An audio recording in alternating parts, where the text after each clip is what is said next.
John, I love this film.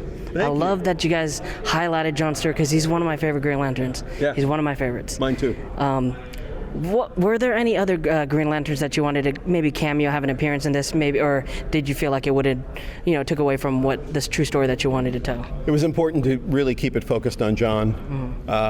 You do see, at least in effigy form, you do see some other Green Lanterns, so you know they exist, but it was really important to just keep this focused on John, and I didn't want to, we didn't want to dilute, and by we I mean Ernie, my co-writer, and Jim Krieg, my producer. We did not want to dilute the attention and the energy away from this important character. That's true. Now you have a lot of interesting and fun characters that you also brought to the Adam Strange, Hawk Girl, and Green Arrow was going to space for some reason. How did that come to be, and were they important to telling John Stewart's story?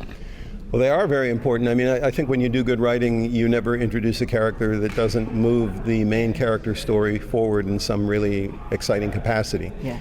So the Green Lantern, Green Arrow dynamic, even though it was Hal Jordan in the original, but the Denny O'Neil, Neil Adams comic book that sort of reintroduced that dynamic, or introduced that dynamic, that was a really important factor in this. I'm old enough to have been around and bought that comic when it first came out. So the impact of that association, I remember it hitting me as a fan, and we were able to recreate that. I think that the Adam Strange, Adam Strange, there was a short that they did, which was very much a prelude to this movie. Yeah. And I mean, the movie's a standalone, but it really helps if you've seen that short. So that was kind of cool, and that's a character I've always really loved. And just, introducing new and different characters. We don't have the usual Superman, Batman, Wonder Woman thing going on. We were able to introduce other characters, especially when we got to the Watchtower and we had him interacting with the Justice League. Yeah. We had newer characters that you don't normally get to see. That's always fun, to bring in characters that people don't get to see. There's so many great ones. Like, I love Unlimited. You get to see all of them. Yeah. Yeah, so many great ones. Yeah. Now, do you prefer Aldous as Hawkman or Green Lantern? Well, I prefer him as Green Lantern because that's who he is in my movie. So I prefer him in that, but I'm sure that he does a wonderful job as Hawkman as well.